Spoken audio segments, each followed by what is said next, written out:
worst idea of all time. It's the worst idea of all time. It's the worst idea of all time.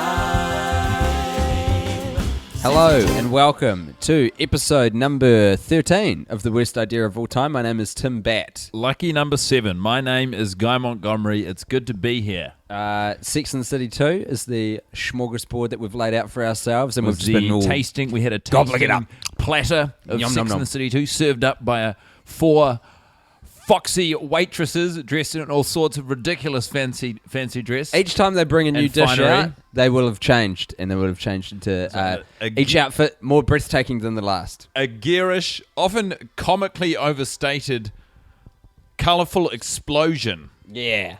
A genuine bonanza. A cacophony. A cacophony of colour and shape.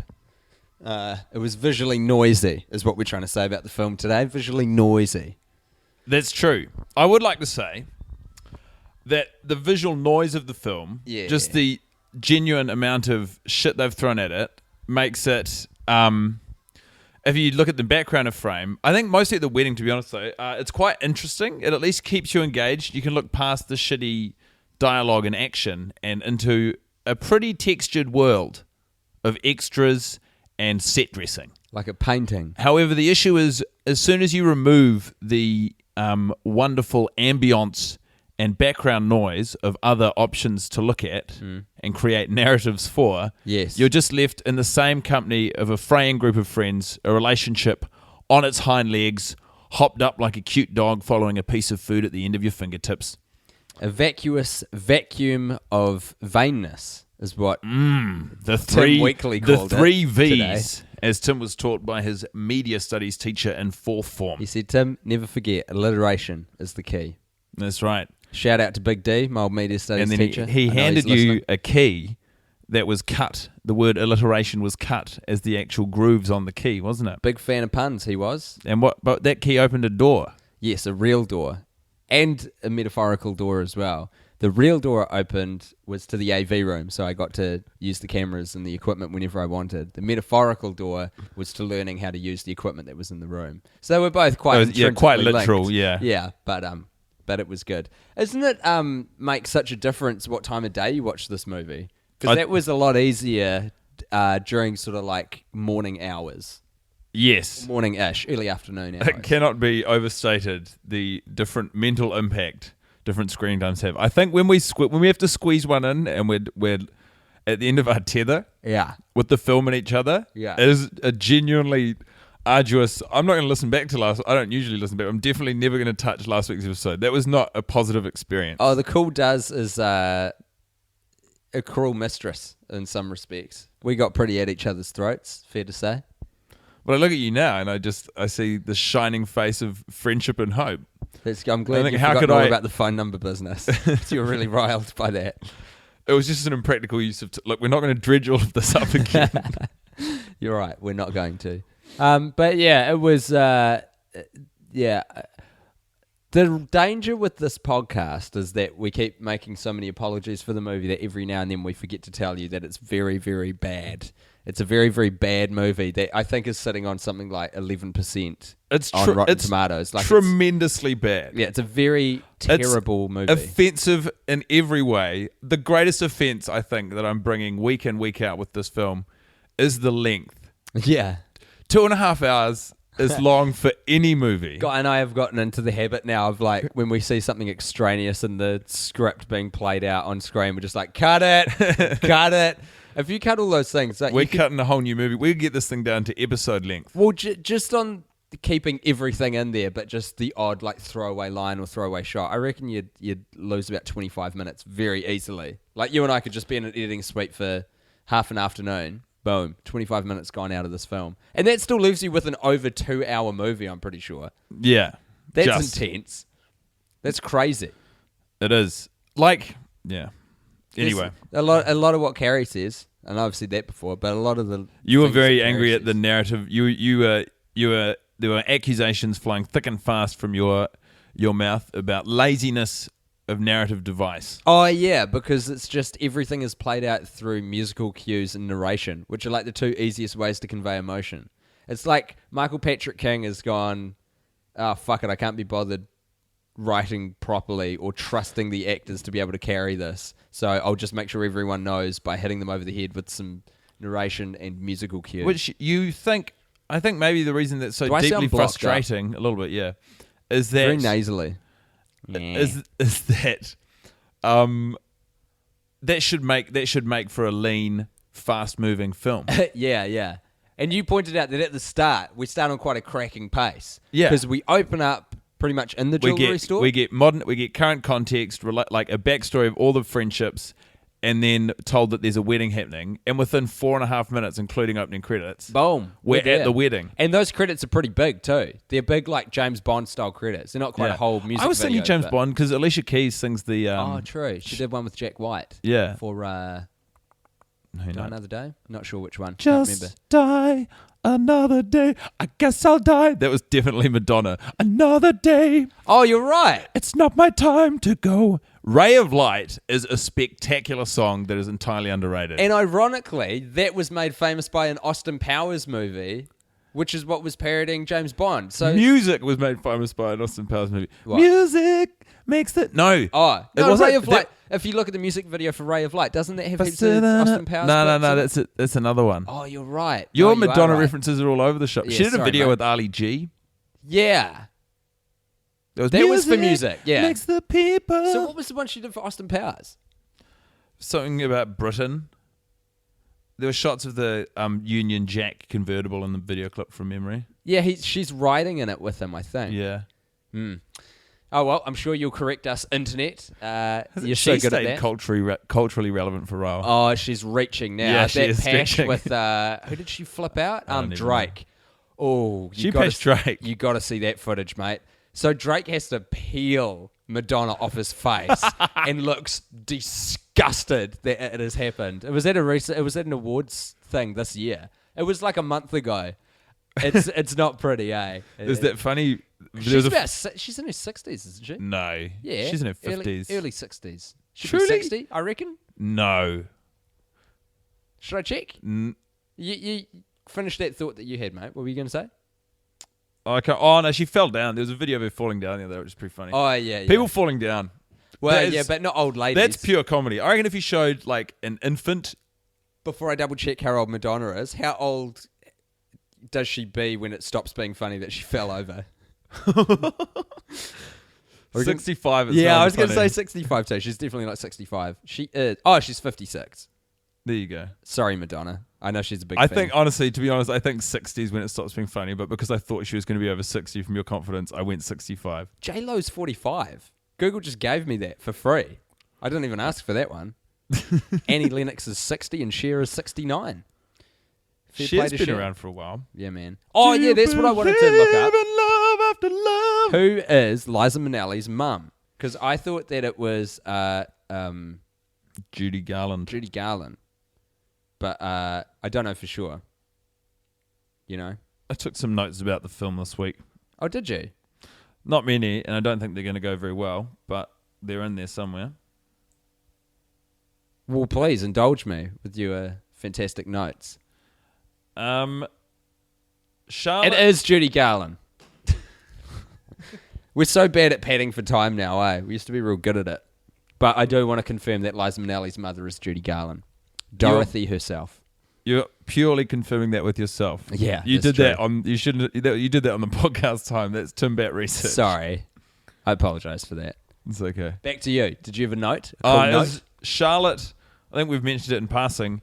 Charlotte, her social skills, or like her manner of conversation and reaction to conversation, is she takes every throwaway comment as literally as possible, and it looks exhausting. Yeah, but that's You can't speak in colloquialisms around her. her character. She's neurotic, you know? That's who she was brought up, neurotic. You can be neurotic and still understand the nature of conversation and throwaway comments. If you said, let's address the elephant in the room, Yeah. Charlotte would stand up and flip a table and frantically look about herself. She's not autistic. She understands. Was that autism? No, that's I don't Charlotte. know what the right, we'll just call it Charlotte. She's not fair play to Charlotte. I think you're being too harsh on her. Do you? Yeah, she's annoying and she's highly strung, but she understands what a metaphor is. I don't know that she does. Do you have any evidence to bring to the fore? Yes. Whatsoever? Steve, who has opened an English school, like a tertiary education, like a tertiary institution in which he teaches English, basic English. He's hired Charlotte. And the school is terrible. It's had terrible reviews online on Yelp and TripAdvisor. And they specifically take issue with grammar. This is the evidence you're choosing to lead with? This is the hardest evidence I've got. Okay. That Steve started an English language school at which Charlotte teaches. And the school is bad atrocious. Reviews. The reviews are in 2 stars. The school has been closed down. Far out. Lost its funding, huh? It's unrelated to any of the education stuff. It was just health and It's safety. also unrelated to Sex and the City too. So you've there were rats all through the pipes. I would like to try and get us to start a saying like that. Like rats in the pipes. Yeah, there's rats in the pipes means, there's something rotten about this situation. Or I don't know. I'll think of one. I always try and get stupid shit off the ground, Very rarely works. Rats in the pipes is a nice hashtag. I don't know. Let's get that trending. Oh, No, let's not. I feel like you've sullied I something haven't by sullied, sticking a hashtag on it, I haven't sullied anything. Samantha rubbing yams into herself. Could we make that a thing? You had a very good point about the specificity. Specificity. Do you know it was a New Year's resolution of mine to learn how to say that word correctly? I wanted so badly to get it on the first try. Specificity. You can say it though. I've heard you say it before. You say it now. Specificity. No, specificity. Specificity. No, you're just doing it to mess with me, huh? With her rubbing the yams on herself. Yeah. As like a frantic lust measure and localized means of combating menopause. If you decontextualize what's happening in that one moment, she's in Abu Dhabi. Firstly, she's like, thousands of miles away from home, with her best friends. She's sitting in the sun, and she goes, couldn't hurt. And then in a last-ditch attempt to try and normalize her hormone balance while she's going through menopause, she's applying yams topically to her skin to try and absorb estrogen. Like, it's just, if you just take that moment of the movie and you're like, what is going on here? Like, what's happening? What is this? It's similarly, actually, we have a moment in the movie when Carrie and Big get back from the wedding to the apartment, and there's one moment that she checks out the ludicrously large walk-in wardrobe with a coded password. It's a thumb scanner or something, isn't it? Yeah, or is there a PIN number? retina scan, thumbs, toes. It's all 20 fingerprints. Drop a little bit of blood in a vial. A hair follicle. Anyway, later on she ruffles some blue curtains with gold trim. Yeah. And we always like to imagine that there's some somewhat passive home intruder is hiding. Don't dumb it down for our audience. You know who we think is there. Yeah, well, this is the thing, we think it's the guy from Too Many Cooks. The murderer. The murderer from Too Many Cooks. And then so when we were watching it today and that scene came on, Tim just quietly, not even to anyone, I think quietly thought out loud who just went, Too Many Cooks. And it killed me. And then I noticed the context of that joke. Yeah. Like the specificity of that is insane. Yeah. We're the only ones, and now obviously anyone who's listening, I guess, is in on the... It's out there now. But up until now, Carrie ruffling those feathers and me just it blew my accidentally mind. out loud saying he Too Many triggered Cooks. an entire scene with the Too Many Cooks guy. Yeah. And that's a special kind of mania that we've found together there. Look, all of this is horse wash, because what I want to get into immediately is our segment, because I think it's going to be rich and heady today, because we were chatting a lot about it from the film. And that segment is... What's he doing? Where's he off to? Ooh, jinx. Personal jinx. Yahtzee. So, Guy and I are in agreement Boggle. this week. What he's off to do is punch a horse with so much force that it flies through the window of the cafe where the ladies are lunching. To fill you in, if you've just jumped into the podcast, this is a movie where we watch Sex and the City 2. Early on, there's a scene where they're all in a cafe. It's not early on. There's a man. Wow, it's all comparative, isn't it? There's a guy who is absolutely slamming the espressos. He is choking the coffees. He is gurgling the guarana. good stuff. Yeah, there's no guarana in coffee. Yep, no, we'll go with you one. And then leaves in a big hurry to go off to do something. We always like to try and ruminate around what he's up to. And why he needs to be that jacked up.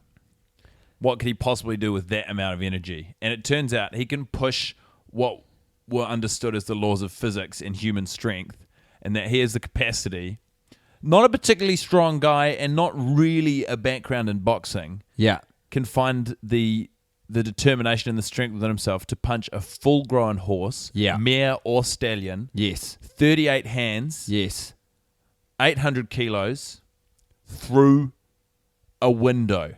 He can lift it from the ground with a punch and move it at such trajectory. It doesn't just rebound off like a double glazed window. Essentially, there's bulletproof. It's interesting that you bring up, defying the laws of human physiology and whatnot, because when people get electrocuted and they kind of like jump back, they fly back. Do you know that's nothing to do with like the kind of the ignition, the spark, whatever? That is all your muscles, and it's actually changed the way that biologists, and people who know about these things think about what the human muscular system is capable of. You exert such it's purely from your muscles tensing up that you like jump back and shit. Wow, crazy, eh? Yeah, it's nothing to do with like it's not even a there's mental no reaction force from like it's not triggered by your mind. That's pure. Well, it's the electricity going into your body and yeah. making all your muscles react, which tenses them a particular way, and you kind of like you jump back. You like go. Whoosh. It's not like cognizant though. It's your body's just like nope. Yeah, but I always thought it was the force. It was like a bomb. It was like an impact from the electrical event, but it's not. It's the reaction of your muscles, and it's made us rethink what the human body is capable of. So I think we're still within the realm of Sex and the City 2 here. This guy's out punching horses into cafe shop windows. I mean, he is loving it. Can I say this? The guy is absolutely all about this now. He's invented a sport. He's invented a whole league where he's versing other people. He's essentially horses. running riot. Yeah. The guy punched 20 horses on his first day's punching. Because he hit one and he didn't know life could be so good. He originally punched the first horse he saw, which was a New York Police Department horse in Central Park. Yeah. With such force it travelled 20 kilometres. Which means he can be done for killing a police. He's a cop killer, is what he is. Those horses are sworn officers of the law. Well, he's not a cop. He's not a cop. Did the horse die or survive? Horse died. This took a turn. Yeah. He killed a horse. Jesus. Not all of them die. That changes the whole context of your afternoon. Oh, really?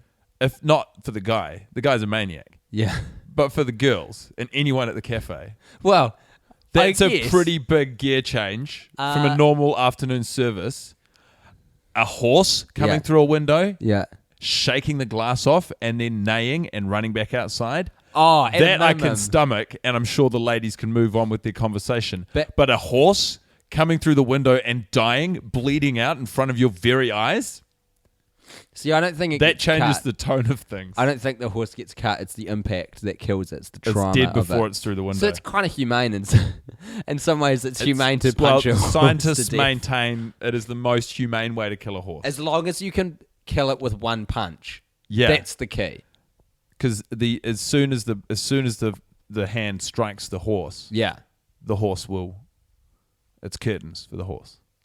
As long as you're good enough at punching horses, yeah. Well, good enough. I say that. That's more of a a judgment word. Powerful enough at punching horses to kill one in one go. Is that exclusively from physical power, do you think, or is there there's some sort of mental like strength and fortitude behind those? Almost like blows. A chi. Like a chi flowing into the horse and killing it. Only in the deepest of caffeine-induced meditations do you have the strength. Wherewithal? Yep. Courage. To summon it and focus it into a single punch. Like a 1-inch punch. Like what Bruce Lee used to do, but to a horse. Bruce Lee would never do that to a horse. Tell you that for free. He was a peace-loving man, and he loved animals. He did love animals. But not this guy, not our coffee man. In fact, our coffee man challenged Mr. Big. Of the eponymous Mr. Big's Jacuzzis. Challenged him to a horse punch-off on the Brooklyn Bridge, which is being presided over and judged none other than the Rat King Brady. That's right. the two, Mr. Big and Coffee Guy, stand back to back, and in the middle of the bridge, Yes. and at either end of the bridge, it is absolutely loaded with stallions and mares. They just keep sending them in from all the Brumbies that have surrounding been boroughs. wrangled from the boroughs of Brooklyn. Horses from Manhattan. Qu- Horses from Queens. Horses from the plains of Queens. Horses from From the Bronx. horses from Staten Island. Horses from Brooklyn. All of the horses. Right. Hipster horses. They're coming in with They're wearing satchels and Birkenstocks, some of these horses. and big thick-rimmed glasses that don't do it. They're actually just fashionable blinkers, but Yeah. don't tell the horse that. They're wearing Yankees hats. They're wearing pinstripe business suits. And they're ironically drinking like schmuck label beer. What's The beer- that label the that beer- they drink? It's schmuck. It's labeled schmuck. Yeah. Yeah, they're drinking it ironically, heavily ironically. And everyone's just sending in these horses, these different horses. And the horses are charging at them, and the two men scream a guttural cry. Yeah. Their battle cry. It rings out The likes of which you have never heard. through the airy streets of New York. Big cries out, "This is for Lazarus. Take back your evil, and we'll keep the hat." Meanwhile, Coffee Guy says, "This is for Java, Lord of Coffee." For JavaScript, the software, For Java and JavaScript and all his descendants. which I developed 10 years ago. He did. And then he Infused with the power of Java himself, he gave birth to Java's son, JavaScript. He A originally- coding language principally responsible for large portions of the internet during the 90s. Not so much now. We're kind of heading more away from JavaScript well, these you know what days. happened? He got distracted, didn't he? He stopped developing his software and started training. He didn't know what Can for. you blame him? He didn't know why he started, why his body would just make him go for long 25-kilometer runs. Yeah, Java. That's 13 miles, Java was in him. 13 and a half miles. Java bless him. Java bless Coffee Man. He was battling his own body at first, fighting the body's urge to exercise and train. It impacted his relationship with his family. It certainly impacted his work relationships. Yeah. Until one day when he was in the Bronx and he saw a burning rubbish bin that was talking to him. And it said, "I am Java, the one true God. Go with this." Caffeine bubbling over the sides of the steel bin. Yeah. Hot to touch, Absolutely. too hot to drink. Bitter, So they have their horse punch off. over-extracted. And the troubling news is 600 horses were swept away into the... Water. Yeah, what is that? What's the body of water that the Brooklyn Bridge goes over? I believe is the Amazon. Is it? Yes. Where's the Hudson? The Hudson runs through parts of West Africa. Ah, I see. I'm getting my rivers mixed up the wrong way. And your lakes. Yeah, absolutely. So the Amazon, swept away into the Amazon. Eaten by crocodiles. 6,000 of them. The 600. Amazon ran red that day. That's not right. With the blood of horse. And but one man emerged the victor, according to Rat King Brady, and that man was Mr. Big. Was it? That is correct. Didn't know that. He won out on the day, fueled by the power of Jacuzzi and Yes. invention. It was contentious, for the two men had both hit 299 horses. One horse had turned around and returned a macchiato because it was too cold. The other horse, they both struck at the same time. Mr. Big from on high, Yes. Coffee Guy from below. And Mr. Big's arm flew through the entire horse, through the horse body, his Wow. lengthy arm, Wow. until his fist came through the other side of the horse. Coffee Guy's fist, of course, ended at the spine of the horse. Whoa. Mr. Big raised his arm up, Yeah. an entire horse, and Coffee Guy flailing with his hand stuck, entrenched within the horse guts. So he hadn't split the horse in twain. No. He himself was betwixt the sides of the horse. The horse and Mr. Big were betwixt one another, Right. and they went on to have a loving and caring relationship. Oh, that's nice. That's nice. That's a good end. Good end to that tale. One man and his horse. You know? Jesus Christ. Got deep in there, huh? Hell of a journey, kid. Yeah, indeed. What was your shining light this week? It was a piece of... It's so obscure. I don't even know why I'd bring it up. because most people haven't seen this movie, but there's a piece of music. And good on you. Why don't we cancel the entire podcast? The piece of music that plays, it's just after Carrie's cheated on Big with Aiden, right? Yeah. Just after the kiss. And it's so generic, but I love it. It's got this cool little bass line, and it's kind of Middle Eastern sounding, and but it's sort of like secret agent music. That's what I thought too. It sounded to me like a spy movie. Yeah. But it could be used in anything. Like, it's the kind of music that could be used in a moment of tension in a romantic comedy. Or would you describe this as a romantic comedy? No. What is this, genre-wise? I think it's meant to be a romantic comedy. I don't think it fulfills on either of those promises. What do you get when you set out to be a romantic comedy and you are neither romantic nor comedic? This. Hey-oh! Sex in the City too. Hey, what do you get?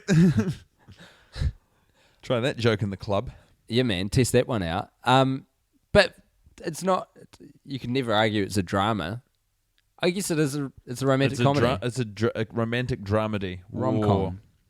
It's not a. What do you think of the term dramedy? Well, as far as portmanteaus go, I like it. It's a portmanteau. Yeah.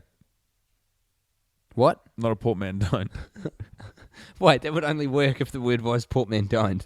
Have you been saying portmanteau this entire time? Yes. Oh, no. That's not the word at all. It's portmanteau. You're confused, mate. Portmanteau. You're all mixed up in your brain box. What was your shining light?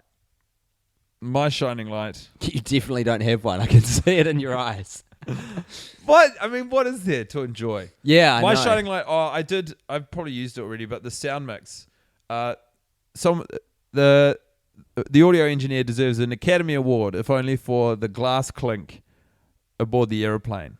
The HMS. In fact, that entire scene where they're necking cocktails on the airplane, I enjoyed. I liked that the way they were taking advantage of the good fortune that had befallen them to be riding this airplane for 13 hours. Just go to the bar and get tanked. Yeah. There's nothing quite like getting hammered on a plane too. It's a very unique kind of... We got pretty shit-faced when we went to Los Angeles on that plane ride. But we took a sleeping pill and just...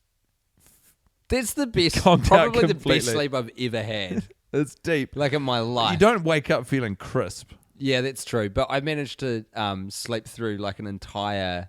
How long is that flight? Like 10 impressive. hours. It was good. The other thing, of course, we should address is the magazine that Charlotte reads. She puts it down in shock at Carrie's suggestion that her and Big are going to take 2 days off a week from their marriage. And she puts it down on the ledge, and it comically and gently falls from the ledge By itself. to the bud by itself. Untouched. I like to think the editors and Michael Patrick King were poring over the footage, just hoping there was another take. Someone tweeted that at us to bring it to our attention just today, just this morning, and I actually want to give them a shout out because we don't do that enough, Guy. You know, we don't acknowledge the wonderful people, the folks who get in touch with us. People at home, the people in their car. You're what makes this what it is. The people just doing household chores, playing it through their house sound system. Leaf Parker? Is it his Leif? Leaf sounds good to me. Leif Parker. So thank you for shooting that GIF on through to us. That also suggests to me, Leif, that you've watched the film. What's going on there? Call a Oh, is this the same person? I think this is the same person who photoshopped our faces onto all of the girls on the shot when they're in the desert. Did you see that image at the time? I did see that image. It's a funny image. A little while ago. It's terrifying is what it is. It's a little bit of me, there's a little bit of you. There's no goodness to it. Oh, baby, we got a stew going. Yeah, it's not pretty. Well, do you have any other questions or comments, thoughts to share? Yeah, I'm in a weird zone. Do you know what I mean? I feel like we're in a weird zone right now. Watch number 13 was never going to be particularly fun. Having it just a day and a half after when we last watched it is uniquely kind of painful. Doing it in the morning negates a little bit of that. It's just too long and bad to focus on. Yeah. I couldn't. Maybe we could, on the next one, we could try and recount the plot.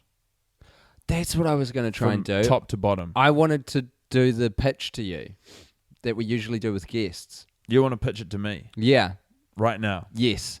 Okay. Well, I'm a very busy man, so please make this quick. I understand. And thank you. I've got a coffee date with Adrian Grenier in 5 minutes. Oh my goodness. Can I ask what kind of project you're pursuing It's with very him? exciting. I can't give you any more information than that. Hashtag the boys are back? We don't speak in hashtags, Adrian and I. Is it the Entourage movie? It's not the Entourage movie. Oh. Is it a different thing? It's an exciting new project that I'm working on with Adrian Grenier. Is it a documentary? Did you come here to hear about the projects I'm working on, or did you come... Mr. Montgomery, I've got a pitch for you. This is going to make both of us very, very rich men.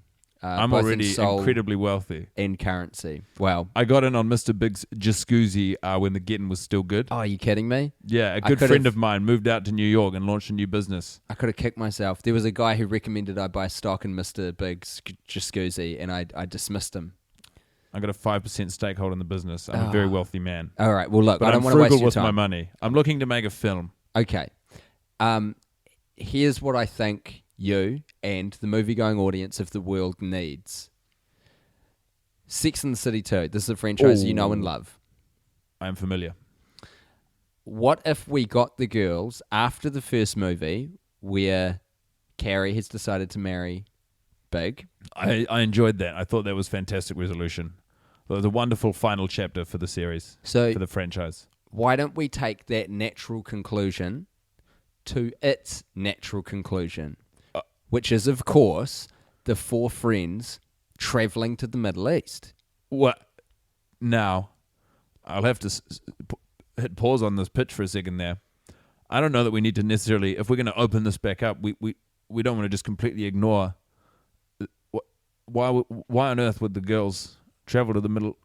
Sex and the City has always been about American culture, the cutting edge of American culture. We started the TV show at a time where society was sick of seeing nothing but penises on TV. They wanted to see vaginas. So we gave them four. Was that Every- in the original meeting? That- was how those were the terms in which you discussed. That's the synopsis upon which we made a TV show with HBO. Does your writer's room perceives television shows and Four vaginas. organs? Give them, the public, what they want for vaginas. So, I don't need to tell you this. You know this. This It's is... always interesting to rehash, though. I know. Everyone remembers things differently, you know. So, what I'm suggesting to you now is, in the same way that America and the Middle East are on a convergence course This right now, already sounds We like need box to- office poison. we need to get the girls over to the Middle East to show the world that the American and Middle Eastern cultures can bubble together in a great big melting pot. I do not think we need to wade into the Middle East with our culture. I couldn't disagree more. With due respect, Mr. Montgomery, people have looked to the TV show and the first movie, Sex and the City, for their cues on how to form relationships with other people, what to wear, what they should do in the middle of the day when they're in Manhattan and are surrounded by three friends. And that, of course, is go for coffee or booze. Provided answers. So, in the same way, we are showing the world what they should be doing, and by world I mean America, with regards to interacting with the Middle Eastern culture. These characters surely are not the spokespeople who we want to represent us. Absolutely. They're I not couldn't even at think the- of better candidates. Peak of their sort of... They're not necessarily even relevant. Well, I think you're playing with fire here. I'm absolutely not. I ask you, is America in the peak of its powers? Has it slightly waned recently? I think we can all agree it has. Well, why would we match two waning products and place them in a... It's the perfect metaphor to show everyone that when we combine with Middle Eastern cultures, we can form something beautiful and rise to prominence again. Will it be Imagine done- this. Let me paint you a picture. Miranda, Charlotte, Carrie, Samantha, in the desert, under a gazebo, surrounded by manservants who are Middle Eastern from the United Arab Emirates, basically dropping grapes into their mouth, similar to ancient depictions of Greek gods. This is the image of what we want to put out there as the blueprint for how American and Middle Eastern cultures can work together This going does forward. not sound smart Let me paint another picture for you. or relatable in the. Four in the American least. ladies This sounds being waited on hand and foot offensive. by Middle Eastern people. We're here to show the world how America does business. How does America do business? We travel. We love to travel. We love to experience new things. We do love to travel. We love interacting with other cultures, particularly when they are providing us with goods and services. Mockingly. We like engaging with other cultures mockingly. I think it would be fair to say we enjoy the odd jape. For example, I've just thought of this now, but perhaps when they touched down in Abu Dhabi, one of the residents there could ask them how the flight was, because that's a standard question one would be asked.